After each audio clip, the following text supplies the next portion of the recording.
नमस्कार and a very warm welcome to the voice of common man news Hindi and English. हमारे channel के chief editor Sameer Qureshi के साथ आइए रुक करें इस वक्त की खास खबर की ओर।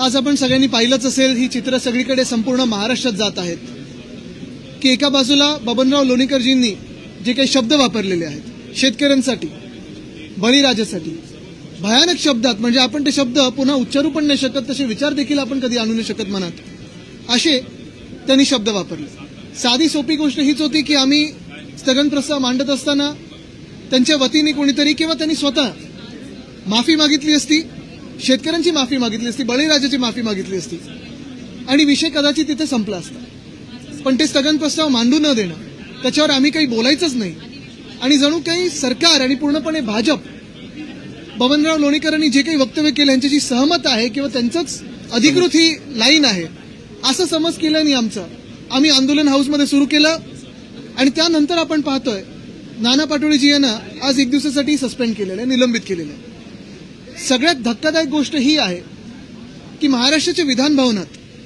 निलंबन होणं, कदाचित आधी वागळं कोणी वागलं असेल त्याच्यामुळे निलंबित झाले असतील, पण पहिल्यांदा कदाचित असं होत आहे की शेतकऱ्यांचा आवाज उठवण्यासाठी, शेतकऱ्यांचा जो अपमान झाला त्याच्या विरोधात आवाज उठवण्यासाठी कोणीतरी निलंबित झालेला आहे। मला वाटतं हा एक भयानक पायंडा आपण पाडलेला आहे।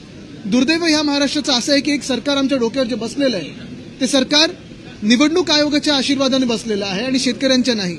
आणि म्हणूनच शेतकऱ्यांना जे आधी तुम्ही वचनं दिली, मग ती कर्जमाफीची असो किंवा कुठची असो, ती न पाळता, त्यांचा अपमान करता तुम्हाला सत्ताधारी बाकांवर बसता येतं, हे आज निवडणूक आयोगाच्या आशीर्वादाने भाजपने दाखवलेलं आहे। आणि तसंच आज नाना पाटोळे साहेबांचं जे निलंबन झालेलं आहे ते दुर्दैवी आहे आणि त्याचा आम्ही निषेध म्हणून आज एक दिवस बहिष्कार टाकलेला आहे। जय हिंद, जय महाराष्ट्र। समीर कुरैशी।